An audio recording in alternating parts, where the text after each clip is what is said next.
Prodi PGMI dengan NIM 022 041 0096. Saya di sini akan mewawancarai Ibu tentang sarana dan prasarana di sekolah. Ya boleh, nanti kalau yang Ibu bisa bantu, alhamdulillah dibantu. Tapi kalau misalnya tidak bisa, nanti bisa ke ini yang lainnya, bisa ke Ibu Kepala Sekolah atau lainnya. Ibu sebagai di sini sebagai bendahara untuk menjelaskan. Ya. Silakan. Pertanyaan pertama, kapan pengadaan sarana dan prasarana dilakukan?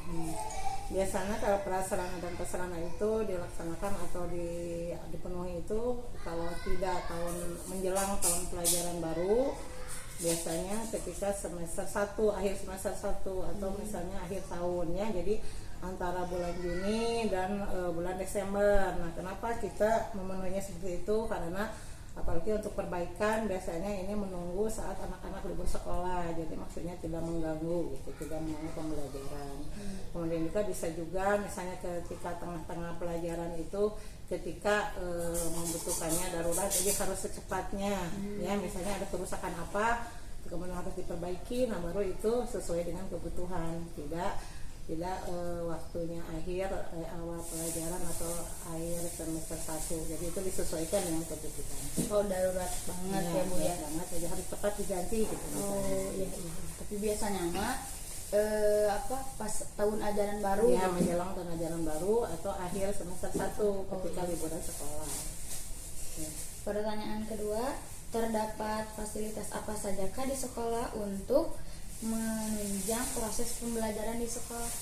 Ada di sini misalnya ada perpustakaan sekolah ya, kita berusaha tahun ini untuk memenuhinya, misalnya buku-buku yang baru ya, kita menyediakan buku yang baru yang menunjang pembelajaran. Kemudian juga kita untuk medianya, misalnya kita menyediakan laptop, menyediakan fokus, kemudian komputer termasuk dengan internetnya supaya ini membantu pembelajaran untuk siswa gitu. Jadi biar siswa itu tidak bosan, tidak jenuh, jadi supaya cepat berkembang gitu dalam proses pembelajarannya. Itu mungkin untuk sarana untuk pembelajaran.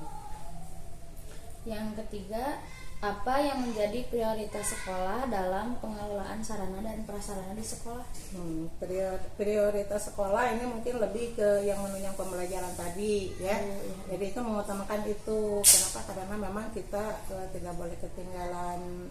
Sekarang itu ada tantangan zaman ya, harus misalnya sekolah itu harus lebih bagaimana dengan tantangan yang seperti ini. Jadi tidak bisa kita seperti dulu dengan menggunakan hal yang manual atau apa. Sekarang kan secara digital ya, jadi itu yang kita lebih utamakan yang tadi itu. Jadi menunjang pembelajaran siswa, jadi ketika siswa belajar itu lebih menarik, lebih semangat anak-anak, untuk memotivasi mereka untuk lebih giat lagi belajar, untuk lebih semangat lagi dalam hal belajar. Mungkin itu prioritas utamanya, biar gak bosan mungkin ya Bu ya. Atau juga misalnya kita mengadakan ekskul ya, memfasilitasi alat-alat yang berhubungannya dengan ekskul, misalnya untuk paskibra.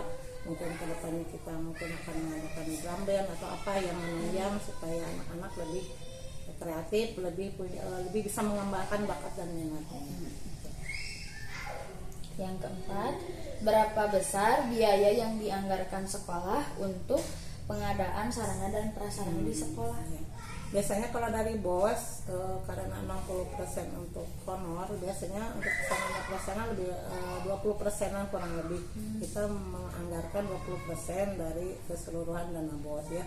Tetapi juga ada dana yang lain, misalnya kalau untuk rehab berat kan tidak diperbolehkan dari BOS, biasanya itu dari komite membantu misalnya untuk meja, kursi dan lain-lain. Jadi untuk sarana yang lain ada juga yang sebagian dari pihak yayasan gitu untuk rehab berat, karena yang dari BOS itu tidak boleh rehab berat, jadi harus rehab ringan seperti pelaburan ya, perbaikan lantai, atap dan lain-lain yang tidak terlalu membutuhkan biaya yang besar.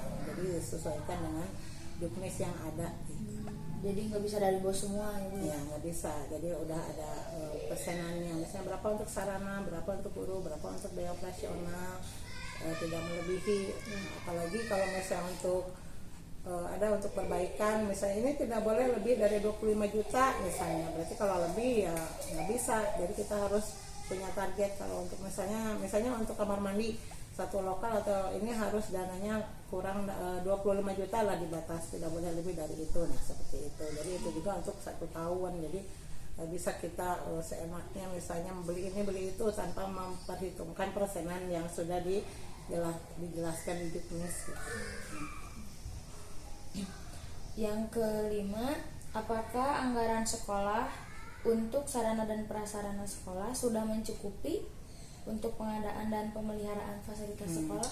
Kalau seperti itu mungkin belum, karena kita di sini itu tadi, jadi kita tidak boleh mengadakan rehab darat, sedangkan kita kadang-kadang membutuhkan bangunan baru misalnya apa ya, nah itu ya bisa menghambat juga. Jadi tidak bisa keseluruhan dari dana yang ada gitu, jadi dana BOS atau dari SPP gitu. Kalau untuk operasional mungkin bisa, tapi untuk pemeliharaan mungkin masih kurang gitu. Jadi kita masih membutuhkan kalau ada misalnya donatur atau apa ya, misalnya bantuan lah berupa apa dari pihak pemerintah atau dari swasta. Kalau misalnya ada ya kita masih dibutuhkan oleh kita gitu. Jadi belum mencukupi kalau untuk, terutama untuk rehab berat. Kalau untuk rehab ringan mungkin bisa dipenuhi, tapi untuk rehab berat agak sulit gitu, karena memang biayanya harus besar gitu. Jadi masih belum mencukupi ya, Bu ya? Masih belum mencukupi. Yang keenam, apa ada program khusus atau program kerja dalam melaksanakan sarana dan prasarana di sekolah?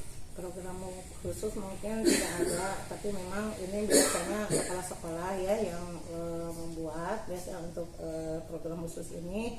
Tapi untuk sekarang ya targetnya cuma memenuhi operasional sekolah saja, jadi tidak ada khusus. Nanti ada program apa, misalnya membuat apa, untuk tahun ini mungkin belum ada, kecuali nanti mungkin ada dana yang lain yang lebih, apakah itu dapat bantuan dari mana mungkin baru ada ya. Jadi program khusus mungkin kalau untuk tahun ini belum ada. Jadi targetnya cuma memenuhi sarana dan prasarana yang dibutuhkan untuk sekarang, untuk kedepannya. Mudah-mudahan nanti ada program khusus, kemudian juga ada dapat bantuan atau apa, sehingga kita bisa merencanakan membuat apa gitu ya yang hubungannya dengan berat gitu. Baik Bu, terima kasih atas informasi dari Ibu.